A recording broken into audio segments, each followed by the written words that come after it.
myself. My colleague here, Amy Cross, she's got some flyers that she'll hand out. But my story is very simple. I was born in Tecumán, Colima, Mexico. I'm a migrant, the product of migrant labor. I got the honor of working alongside my parents as I grew up in Brewster. We followed the harvest through the Central Valley all the way up to Washington. The joke in my family was that we crossed the first border, we stopped at the second, it got cold up there, so we stopped right there. And that's where I grew up. I enlisted in the Marines. That's how I left the orchards and was introduced to a new world. And what the Marine Corps taught me was what my parents had taught me was what I needed to know. Hard work, sacrifice, and faith, everything is possible.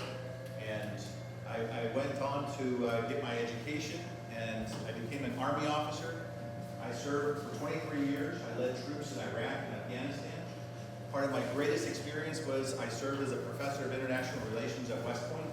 There, I was a Latin American scholar. I taught Latin American politics and international relations. I was also a fellow for the Combating Terrorism Center, and I worked with Rhodes Scholar students there. And it was amazing to work with these beautiful minds.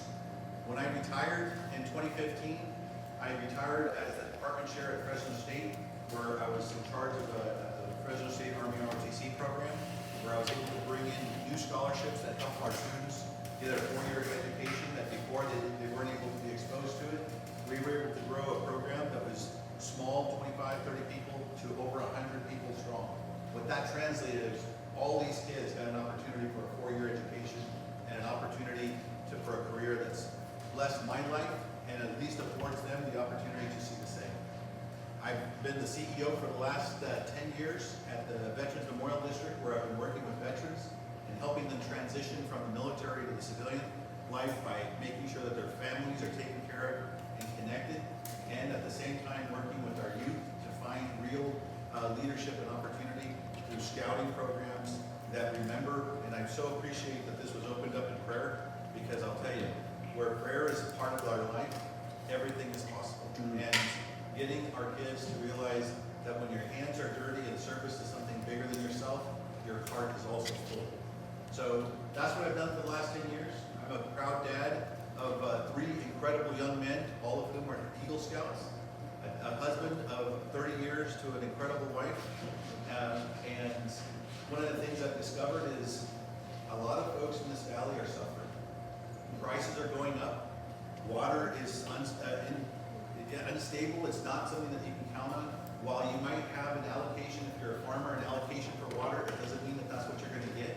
We have people who are struggling, who are doing everything right, and yet they feel like they're falling further and further behind.